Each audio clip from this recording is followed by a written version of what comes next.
Hey guys, this is the Flow, and welcome at this Dominions 4 Let's Play. I'm very excited because it's my first Let's Play ever. I'm also very excited because we're playing Dominions 4. It's a game I've only owned for a month, but I've really started to love it. It's a fantasy turn-based strategy game, basically about being a god of your fantasy nation. You have many different nations, each based on different cultures, different mythologies, and you have different eras which represent different cycles in history. So the first thing we're gonna do is choose a nation and make a god that we're gonna play as. Let's see here, create pretender god. The game is about these cycles in history. Sometimes history is stable and there's this Pantocrator. He is basically the ruler over everything. But sometimes these guys die, even the biggest gods die, and then war breaks out and people fight for being the new supreme god. And that's basically what we're... Okay, so there's 3 different ages. The early age is basically full of magic, while in the middle age there's some modern technology, and the late age is characterized by iron and steel and heavily armed troops. So we're gonna play in the middle age, and we're gonna play as middle-aged Agartha. Middle-aged Agartha, I'll read this to you. In dark caverns under the roots of the earth, a strange kind of one-eyed humanoids has evolved. Untouched by the sun, they have become known to humans as Pale Ones. When humans first met these pale giants, it was in war. With the destruction of the false god of the Pale Ones, an ancient seal was broken and vast powers of destruction were released. The Pale Ones were almost wiped out of existence, and humans could move down into the caverns of Agartha. They have found fabulous riches and ancient secrets. The humans replaced the Pale Ones, and now most of Agartha's inhabitants are pale-skinned humans with large eyes. Everything left by the Ancient Ones have become the subject to worship by the humans. Ancient statues are enchanted and given life by golem crafters, priest mages of the Agarthan golem cult. A few surviving oracles lead the cult and keep the memories of past ages alive. So, we're a mixed race of humans and Pale Ones. We have dark vision, they're poor amphibians, and they get extra gold and resources in cave forts. Yeah, that's correct. We have a lot of heavy infantry. This means they have high protection and they will not die quickly to, for example, archer fire.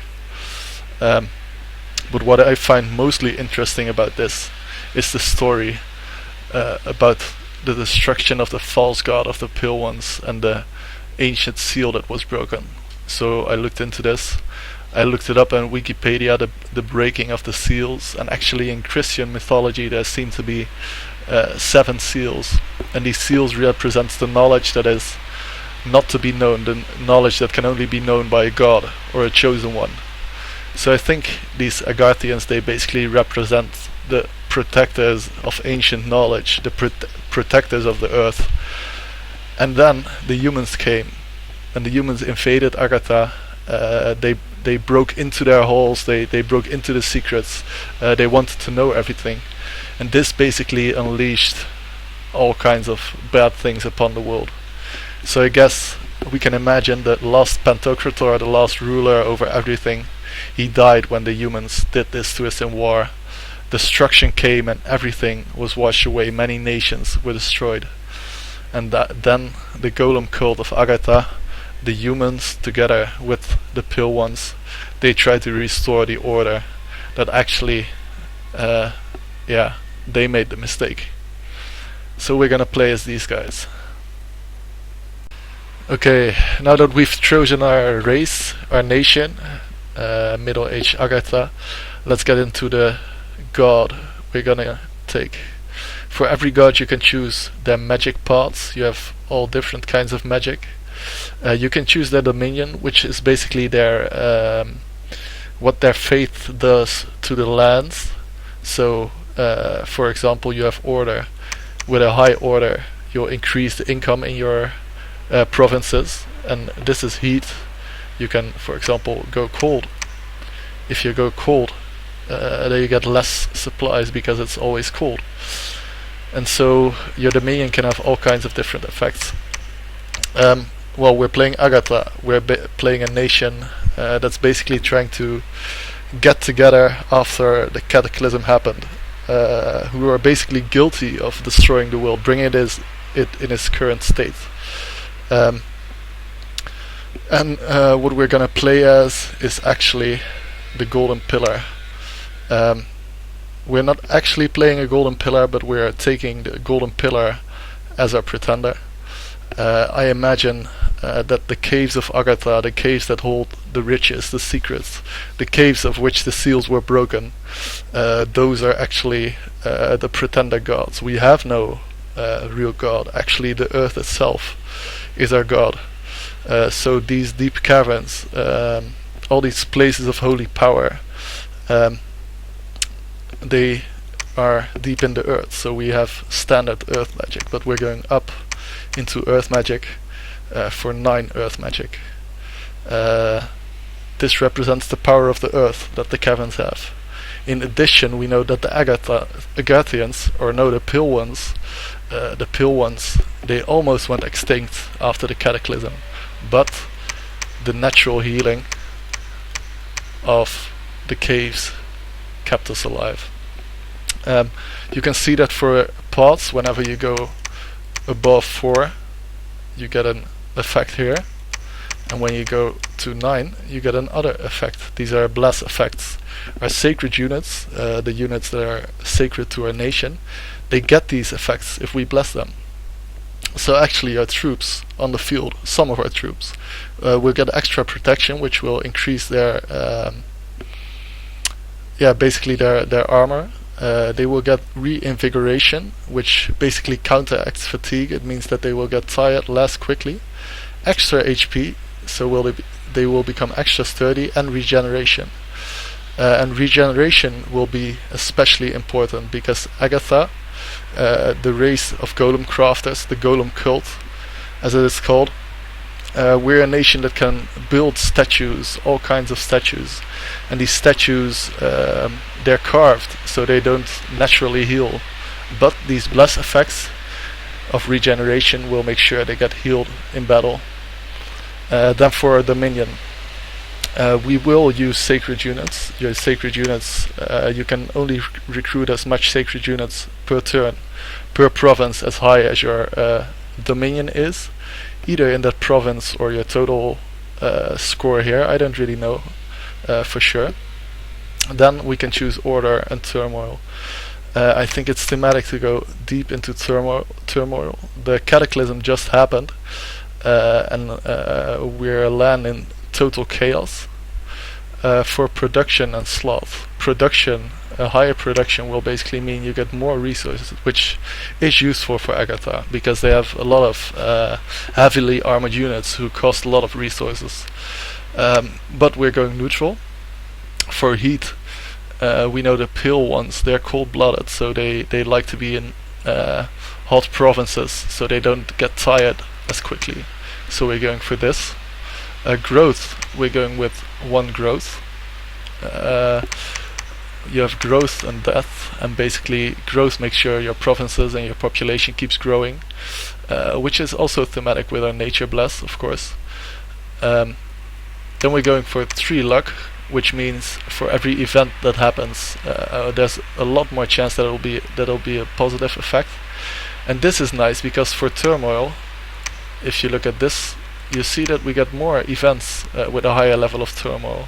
So actually this counteracts each other, and in addition our earth readers, the guardians of the sacred knowledge and the readers of the lands, they are fortune tellers, which will also help us generate more positive events.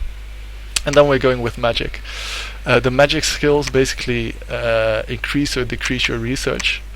And what they also do is alter your magic resistance. With higher magic skills, your units will have less magic resistance. Oh, and the mages get fatigued less often. Well, with all these points and all these things, we look at our points, we see that we are minus 242. And you can actually choose for your god whether he is awake, whether he's ready to fight in the first month that the Pentocrator died, that he is dormant, that he will only wake up after a year, or that he is imprisoned, and this means your pretender will only be there in 3 years, about 3 years. We're going with an imprisoned pretender,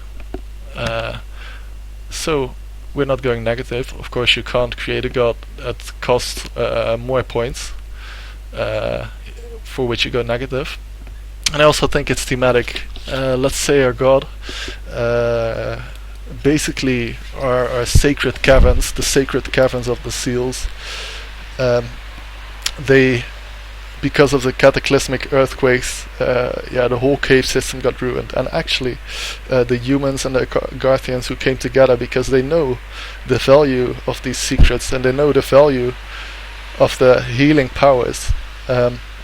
They're trying to get back to the caverns, get back to these riches, and only after about 3 years, our troops, our nation, will have access to our sacred caverns again. So, this is going to be our pretender, and I'll hope to see you at the start of turn 1. Okay, I'm still the flow, and we're still not in turn 1, because actually I want to go with you guys over the game settings. So we've got 3 mods activated. Worthy Heroes is a mod that's used in almost every multiplayer game, as far as I know, and it adds some random, really flavorful heroes to the game that can come to your aid in times of need. And they're really thematic, so we're gonna use them. Summod is a mod created by Someone1 from the Something Alpha forums. He gathered a bunch of mods, made them compatible. There's many other different contributors to the mod. I don't know exactly what it changes because there's a lot of changes, but from what I've read it's pretty good. And no Poptype, no independent Poptype recruitment will disable all the independent troops to recruit. These are, for example, militia, archers, heavy cavalry, also some independent commanders, which are actually used a lot in the early game, so it will change the game for us. But in addition, it will make sure the AI has more thematic nations, and we'll see, more of their special troops, which will be cool. So let's create the game. Yes, we're gonna play on bidden. And let me get, let's play MA Agartha, middle age, and we're playing the Golem Cult. Let me get up the list of nations that we're gonna use. We're gonna play with 5 other nations. The first one is going to be Urmor. Urmor was a human empire that was corrupted and fell into darkness. Now Urmor is the land of the dead. Skeletal legions march from the Ashen Empire to conquer the lands of the living. So they're one of the seals we've broken, one of the cataclysms that went upon the world. As the second one, we take Marignan. Marignan is a human kingdom based on religious zeal. Holy knights and inquisitors ride out to purge the world of enemy fates. Marignan has powerful fire and astral mages and powerful priests. So these guys will be pretty strong against the undead guys, against Urmor, I think. I've never played with or against them in game, so we'll see. The third nation we're gonna play with is Nazca. Nazca, Kingdom of the Sun. Nazca is a necrocracy of living winged humanoids ruled by mummified death kings. So these guys, these represent the inequality. They have a really good big caste system with basically dead priests at the top and the living father at the bottom. As far as I know, they are flying creatures, so they could raid our provinces. They could be a nuisance. We'll see. Then we're gonna play with Calum. Where are these guys at? Calum, Reign of the Seraphim. Calum is a magocracy of slender winged beings living on the coldest mountaintops. They are skilled archers and train war mammoths. Ooh, nice. The heavy cavalry of Calum uses arms and armor of magical ice.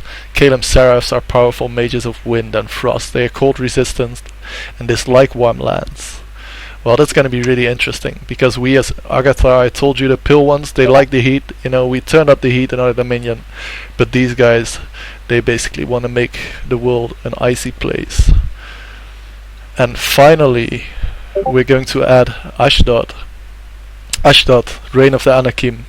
Ashdod is a wasteland inhabited by giants. These giants have degenerated since earlier times, and only in the Twin Cities live the Anakim of pure blood. Okay, so we've got a nation set that's quite tragic. They all had their problems in the past, and they're all gonna fight, well, for their way of life basically. But we, as Agartha, with the depths of Libab, and the depths of Libab is gonna be a pretender god, which is basically the caves under Agartha. So we'll come across these nations in our game. Let's go. The depths of Libab. Alright, so these are the game settings. Basically we're gonna set the random events to common, story events enabled, and the Thrones of Ascension. I haven't told you guys about these.